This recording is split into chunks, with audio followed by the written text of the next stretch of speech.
हम चाहते हैं कि ये टेंडर ही ना दिया जाए।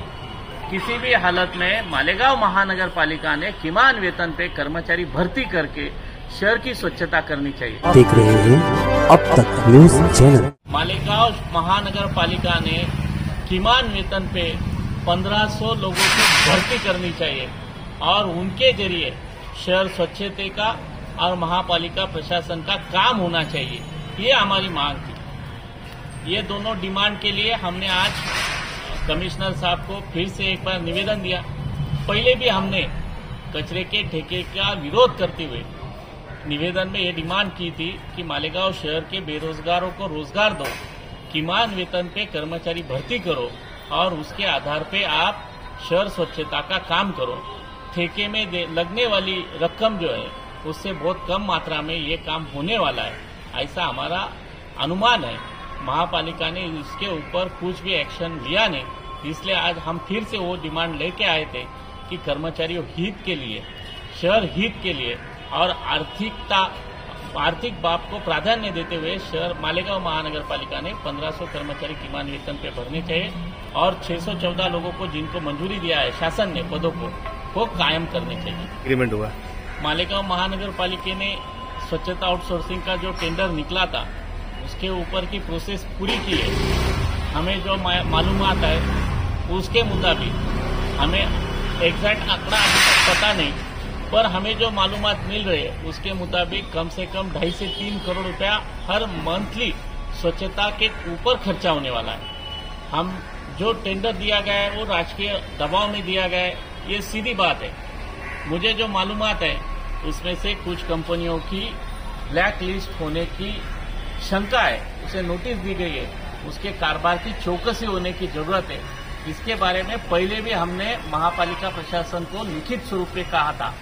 टेंडर समिति ने उसकी जानकारी ली या नहीं, उसके बारे में उन्होंने जो टेंडर में जिन्होंने टेंडर भरा है उसके सबकी वाहवाह की एनओसी, वाहवाह का उनका रिकॉर्ड उन्होंने चेक किया क्या नहीं और वहां की मालूमात वो स्थानिक स्वराज्य संस्था से लिया क्या नहीं, उसके बारे में अभी तक हमें महापालिका प्रशासन ने कोई भी जवाब दिया नहीं है।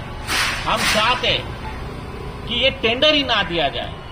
किसी भी हालत में मालेगांव महानगर पालिका ने किमान वेतन पे कर्मचारी भर्ती करके शहर की स्वच्छता करनी चाहिए। हम वहां पे बोले सीधी तौर पे आयुक्त साहब से, आपके सामने ही बोले कि मालेगांव शहर के राजकीय लोगों को फंडिंग करने के लिए सिंडिकेट वाले टेंडर बंद करो। स्वच्छता आउटसोर्सिंग का जो टेंडर है उसमें सिंडिकेट होके एक ठेकेदार को लाभ दिलाने के लिए ये सब प्रोसेस की जाती है। हम चाहते हैं कि उसके ऊपर एक पारदर्शक कामकाज होना चाहिए। 2010 से पहले और नगर पालिका जब थी तब महापालिका के कर्मचारी ये शहर की स्वच्छता कर रहे थे। उन्होंने बहुत अच्छे तरीके से शहर स्वच्छता का काम किया है।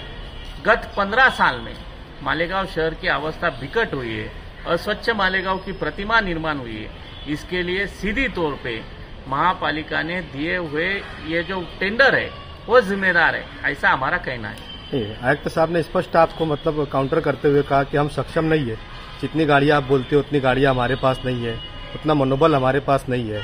तो क्या उनकी भी मानसिकता टेंडर देने पर ही है क्या? सही है।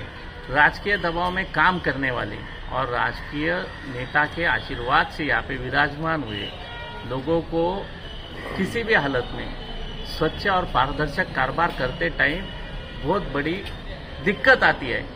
यहाँ पे जादव साहब ही नहीं, इनके पहले वाले आयुक्त साहब और उनके पहले वाले आयुक्त साहब, ये सभी के सभी आयुक्त महापालिका प्रशासन नपा संवर्ग से आए हुए हैं। हम बहुत सालों से मांग कर रहे हैं कि यहाँ पे IAS ऑफिसर की जरूरत है, वो पूरी नहीं की जाती। यहाँ पे पालक मंत्री महोदय हो, मालेगांव मध्य के आमदार महोदय हो, इनके इशारे पे यहाँ पे नपा संवर्ग के अधिकारी दिए जाते हैं। हमारा कहना है कि मालेगांव शहर में पारदर्शक कारोबार होना चाहिए। यहाँ के जो कुछ हालात हैं वो अतिशय गंभीर बनते गए। 24 साल में 3, साढ़े 3, 4 हजार करोड़ के ऊपर का खर्चा खाली रोड गटर पे हुआ है। इतना खर्चा करने के बाद शहर की अवस्था बिकट ही रह गई है। तो ये सब बदलने के लिए मालेगांव शहर में एक अच्छे अधिकारी की जरूरत है। प्रामाणिक अधिकारी की जरूरत है। अच्छा, अगर कचरे का टेंडर नहीं रुकता है तो हमें मालेगांव कर विधायक संघर्ष समिति क्या एक्शन लेंगी? क्योंकि आपके बारे में भी मतलब ये कहा जाता है कि 2 घंटा सिर्फ गांधी पुतले पे आंदोलन कर लेना, एडिशनल कलेक्टर पे आंदोलन कर लेना, अखबारों में खबरें छपवा देना, यहीं तक सीमित रहते हैं, आगे बढ़ते नहीं है। आम्ही मालेगांवकर विधायक संघर्ष समिति जो मुद्दा लेके चलती है वो मुद्दा आखिर तक लेके जाती है। हमने इससे पहले बहुत सारे विषयों को आखिरी अंजाम तक पहुंचा है। डस्टबिन घोटाला हो गया, बेंच खरीदी घोटाला हो गया और बहुत सारे, अभी सोमवार बाजार का विषय हो गया, बहुत सारे रस्तों का विषय हो गया, स्लॉटर हाउसेस बेकायदेशीर का विषय हो गया, प्रदूषण का विषय हो गया, शिव स्मारक का विषय हो गया, जिजामाता उद्यान का हो गया। अभी कितने जो आरोप करने वाले हैं उनको क्रेडिट लेना होता है ये सब चीजों का, इसलिए वो आरोप करते आम्ही मालेगांवकर की वजह से वो काम होते, पर क्रेडिट लेने के लिए कोई दूसरा जाता है तो हम उनको क्रेडिट के लिए मुबारक दे देंगे, वो बात नहीं है। हम चाहते हैं कि इससे मालेगांव महानगर पालिका की आर्थिक स्थिति बिकट होने वाली है। हम ये टेंडर के ऊपर पूरा अभ्यास करके ये कितना बनावटी है, ये कितना बेकायदेशीर है, इसकी कायदेशीर जानकारी लेके इसको हम लोकायुक्त के तरफ लेके जाएंगे। हम चाहते हैं मालेगांव की जनता की तरफ से हमें समर्थन मिलना चाहिए। किसी भी चीज के लिए हम आंदोलन करते हैं तो जनता के दरबार में ये सब चीज जाती है, जनता में इसकी जागृति होती है। हमें पता है कि हमारी ताकत कितनी है, हमारी ताकत जनता है। मालेगांव की आवाम हमारे साथ आएगी, मालेगांव की आवाम रास्ते पे उतरेगी। जन जागृति करेंगे आप? जरूर।